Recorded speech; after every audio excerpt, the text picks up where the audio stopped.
Dios Reyes de Coyanzo,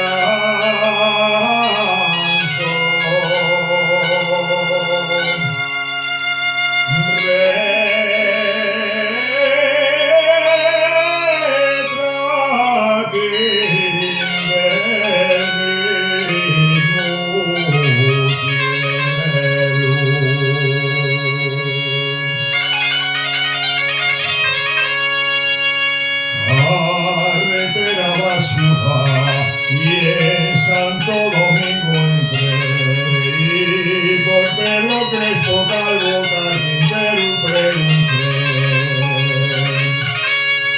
y me dice una señora que Pedro pregunta a usted, pero de arriba, pero de abajo, pero de la rabal que hay.